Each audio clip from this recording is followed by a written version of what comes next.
Ha, didn't go as planned, did it? My husband sneered, his smirk cutting deeper than his words. You thought you'd just file those divorce papers and vanish, didn't you? I stared at him, stunned by the man he'd become ever since his father had been hospitalized. The man I thought I knew was long gone, replaced by someone I could barely recognize.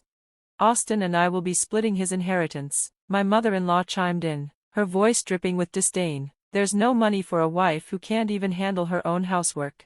I was speechless. The betrayal, the callousness, it was all too much. But it wasn't until I went to City Hall to officially file for divorce that the true nightmare began to unfold. My name is Lindsay, I'm a 24-year-old housewife. My husband, Austin, is 40, a classic May-December romance, as they say, but ours wasn't some grand, cinematic love story. It was more circumstantial. It all began when I started working at Austin's father's construction company. For some reason, the company president took an immediate liking to me. He saw potential in me, or maybe just a solution to a problem. Before long, he was urging me to marry his son. The reason? Austin was the heir apparent to the company, but he had no prospects for marriage. His father was growing increasingly anxious about the future of the business he'd built from the ground up. Without an heir to take over, everything he'd worked for could crumble.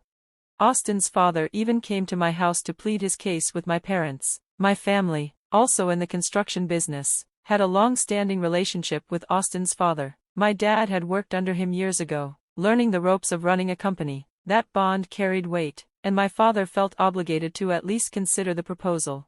However, the significant age gap gave him pause. I want this to be Lindsay's decision, he said firmly. If they're to marry, it'll only be after a proper dating period.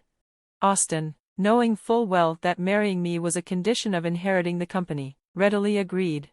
To my surprise, we got along well during the courtship. We shared dinners, watched movies, went shopping. Over time, I convinced myself we could make it work. When he proposed, I accepted, believing we'd built a solid foundation.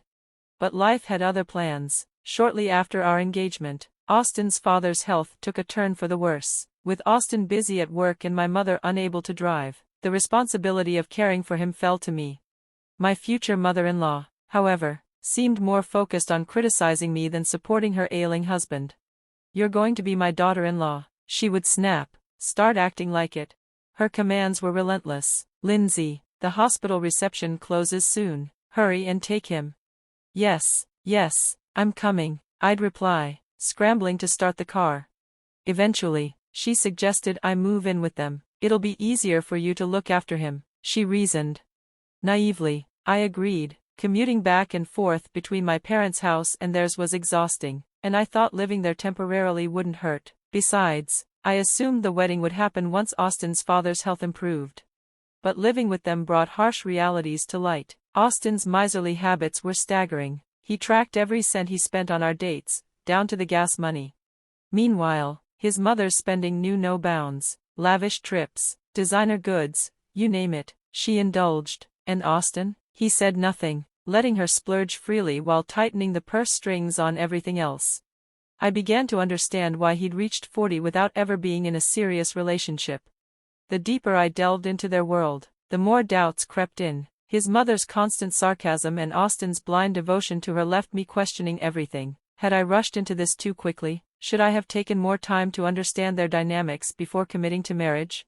But then I thought of my father, and Austin's father. I was at a loss for words. That day, the only thing keeping me going was my father-in-law's unwavering kindness toward me. Early that morning, I was preparing to take him to the hospital. He hadn't been feeling well since the day before, and I was worried. Meanwhile, my mother-in-law had no such concerns. She treated me as though I were her housekeeper. Lindsay, have you made breakfast yet? And the way you cleaned yesterday? Completely unacceptable. Hurry up and get it done, she barked, lounging in front of the television. Austin sat beside her, idly watching TV, offering no assistance. I'm sorry, but I don't have time. I need to take your husband to the hospital, I replied, trying to remain calm. Oh, well then, shouldn't you have gotten up earlier? I have to go out, too. Make us breakfast before you leave, she shot back. I couldn't understand how they could be so indifferent to their husband and father. Why couldn't they step up, even for a moment? Father-in-law, please wait a moment, I'll be finished soon. I said gently as I rushed to make breakfast. After quickly serving it to Austin and his mother, I turned my attention back to my father-in-law, helping him stand. "I'm sorry for making you do so much," he said softly. "I owe your father an apology as well." His words struck me with a pang of guilt. Just as I was helping him up, he suddenly collapsed. "Are you okay?" I asked, panicked. To my shock, neither Austin nor his mother moved from the table. They continued eating breakfast as if nothing had happened. I wasted no time and called for an ambulance. My mind was racing, but the sound of sirens brought a strange clarity. When the paramedics arrived, my mother-in-law announced casually, "Sorry, Lindsay, I have to leave. You handle this." Austin followed suit, saying, "I've got work to do. Make sure to lock up before you leave." They left us behind without a second thought. At the hospital, my father-in-law regained consciousness and was admitted after a thorough examination. It was already late in the evening by the time we finished the paperwork. "If something happens to me, I'll make sure to leave you something, Lindsay," he said weakly from his hospital bed. "It's my way of apologizing for my ungrateful son and wife. I've been so consumed with work that I didn't realize how poorly they treated you." Tears stung my eyes, but I managed to respond, "Please don't say that, just focus on getting better." As we talked, Austin and my mother-in-law appeared at the doorway. They walked in, and for a brief moment, I thought they might be worried.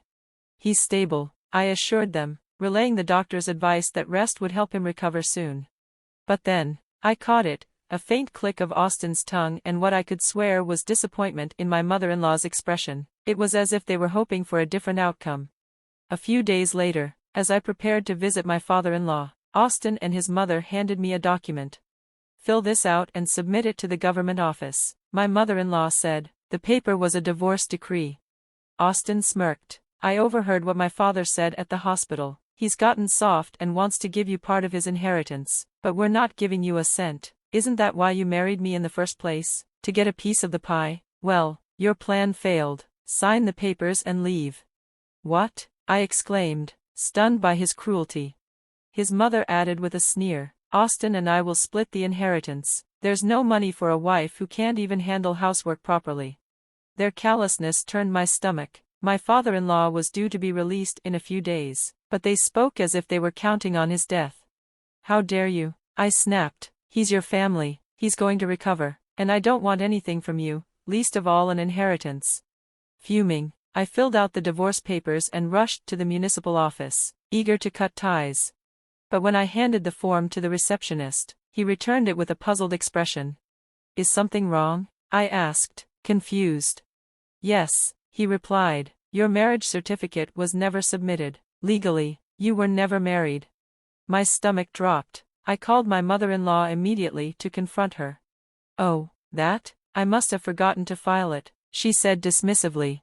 "You've been using me as a maid this whole time," I shouted.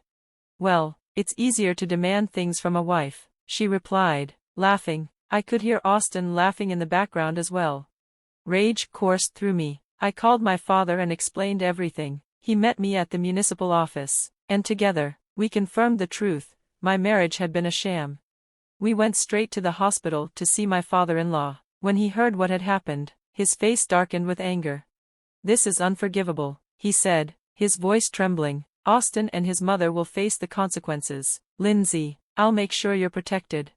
To my surprise, he proposed that my father take over the family business. "I've lost faith in Austin," he admitted. "Your family has the experience and integrity to carry on my work. It's better this way." My father-in-law believed it was essential to preserve the company he had built, even if it meant merging it with my father's business. It was clear to all of us that if Austin took over, the company would crumble under his mismanagement and disregard for others. Employees and customers alike would abandon it, leaving no chance for survival.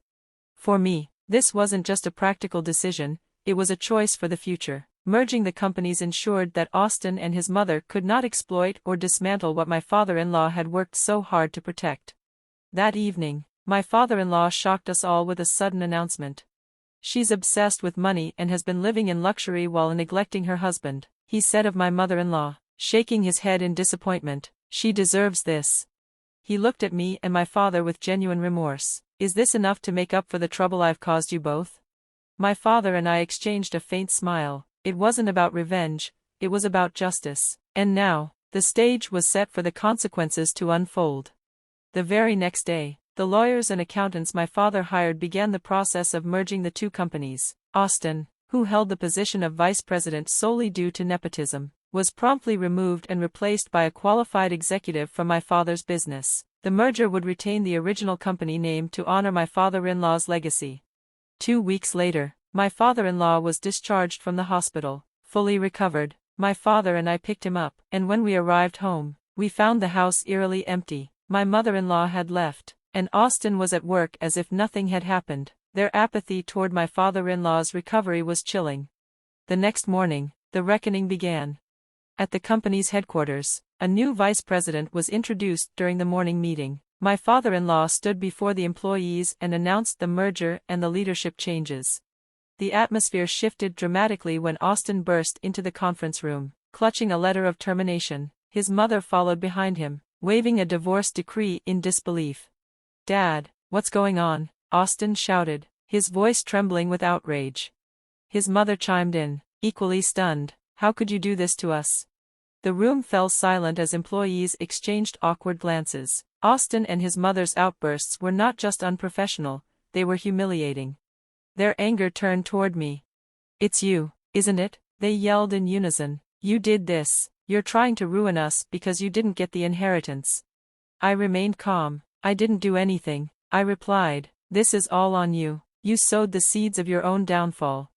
My father-in-law silenced them with a sharp glare. "That's enough, you're disrupting the meeting," he said coldly. Security personnel quickly escorted them out, their protests echoing down the hallway.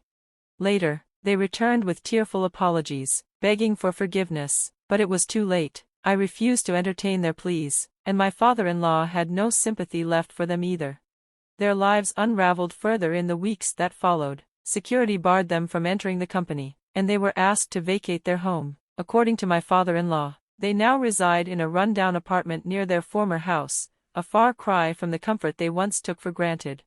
Meanwhile, I've moved on to a peaceful life, focusing on my work and surrounding myself with people who truly care about me. My father is still preparing to file a compensation claim against Austin and my mother-in-law, determined to hold them accountable for their actions. As for Austin and his mother, they've lost everything, their wealth, their status, and their sense of control. This is the life they've created for themselves, a personal hell born from their greed and cruelty. I won't lift a finger to help them. They've learned the hard way that how you treat people will always come back to haunt you.